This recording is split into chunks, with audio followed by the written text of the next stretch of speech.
it's the end of the world as we know it, but soft landings are possible. The reason the world's ending as we know it is the convergence of these five things. The one is that our economics is almost completely disconnected from ecological sensibilities. The second is we're, as a world and as a country, reaching the limits of inequality, and the social consequences of that inequality are so stark.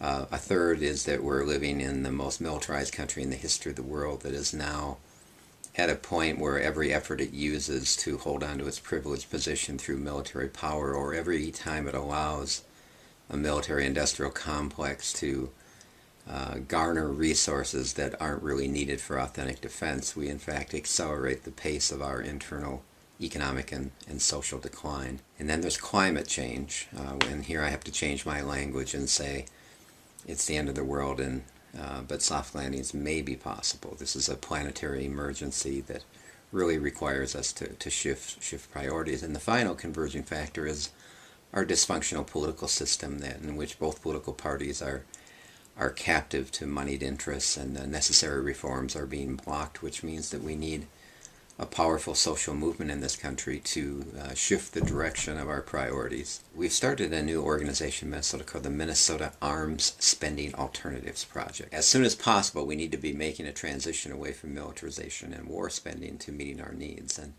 so we have a simple resolution process that we're bringing before city councils, library boards, school boards, civic organizations, and it calls attention, for example, in my state, that Minnesota taxpayers have spent $39.8 billion just for our state's share of the Afghan and Iraqi wars. At the same time, we've reduced governance to managing austerity at all levels of government. So if you're a city council member, if you're a state legislator, what you're doing is you're managing austerity, and it doesn't have to be that way.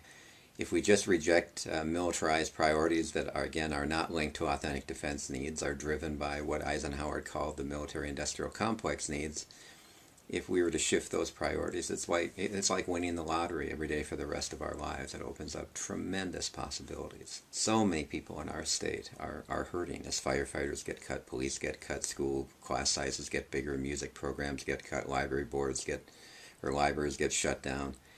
And not many people are making a connection between those events, deteriorating infrastructure, bridges falling down, and the fact that we are squandering our wealth on war.